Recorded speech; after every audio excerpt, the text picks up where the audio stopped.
It's hard to avoid what we've all been facing. Everything is just costing more, from energy, food, and everyday purchases. But interestingly, the one thing that has stopped increasing up and up is house prices. In fact, from January 2023, house prices have been dropping annually, from dropping 1% to most recently 3.5% in June. Looking at this, you may be thinking, oh no, prices are dropping, now is the worst time possible to invest, or you might be thinking, great, prices are falling, let's hop in and invest. And there is truth to both those statements. And that is what creates the biggest risk, but importantly, the biggest opportunity in investing in property today. But let's unpack this a little bit. Firstly, what none of us know is how much longer house prices are going to drop for. Looking at this graph, it could continue dropping, or the market could be bottoming out and it could start to rise again. If you buy now and it rises, you'll be celebrating. If it continues to drop, you're going to feel a bit rubbish. So, how do we decide what to do? To buy or wait, or is there another option? Firstly, we have to understand what is causing this drop in house prices. And that, my friends, is interest rates. Interest rates have been skyrocketing from the lows of 0.1% over COVID to most recently 5%. And to understand why this matters, let's watch a little clip from the investor legend Warren Buffett. Interest rates basically are to the value of assets what gravity is to matter, essentially. If I could reduce gravity's pull by about 80%, I'd be in the Tokyo Olympics jumping.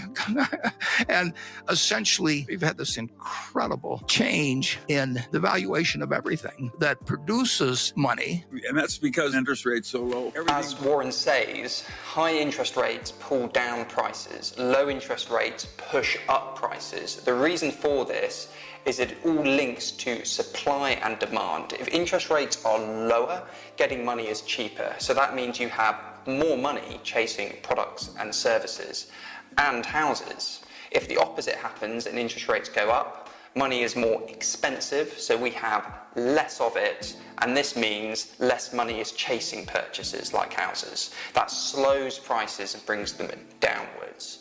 But why are interest rates going up? Well, unfortunately, interest rates have been going up because of inflation. Inflation is a measure of how much the prices of goods and services are going up over time. So, for example, the Bank of England target for inflation right now is 2%. That essentially means that if a pint of milk is £1 today, it will be £1.02 in a year's time.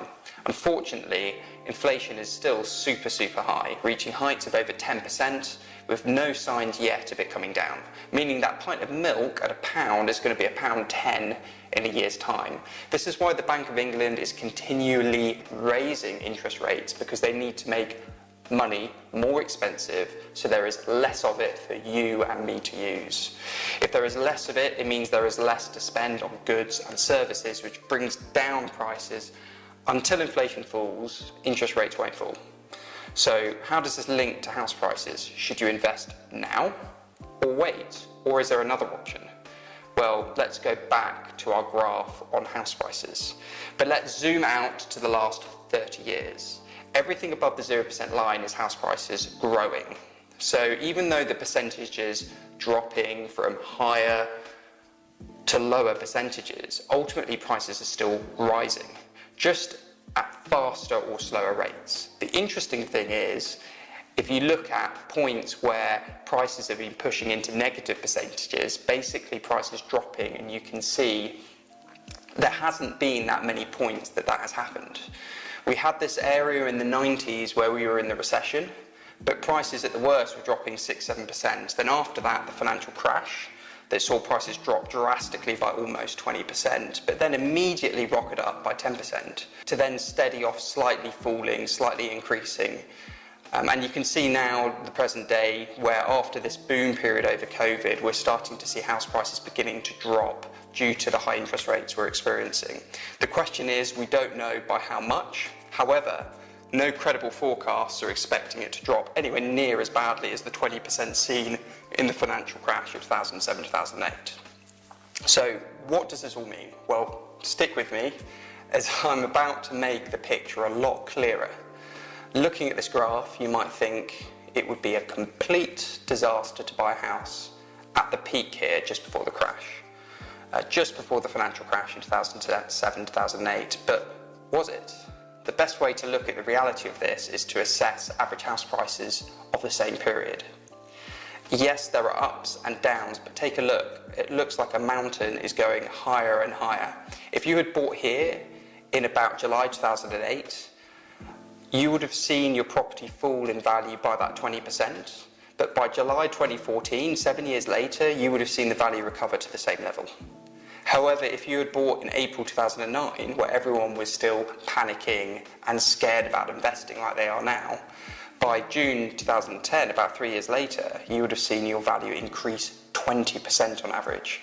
In reality, if you had bought at any point where prices were dropping or increasing along these points, you wouldn't have gone far wrong to making a good investment. And it was these moments as prices were going down that investors like you and me were sat down having this same discussion on if now was the right time to invest. Ironically, the best point to invest is in fact as the market is falling, or if you can predict the future, it's at the lowest point before it begins to rise. In reality, even if you had bought at the worst time in July 2007, your property as a UK average would be worth about 50% more today. If you had bought at the best time, it would be worth about 85% more. If you're able to hold property long term, you would have been a winner either way. And that, my friend, is the key. Being able to hold property long term. So why am I explaining all this? To demonstrate that right now, over this period of uncertainty and high interest rates, might actually be the ideal time to start investing or building your portfolio. But there are things you can do to invest smart. To find out what those things are, my friend, check out my next video.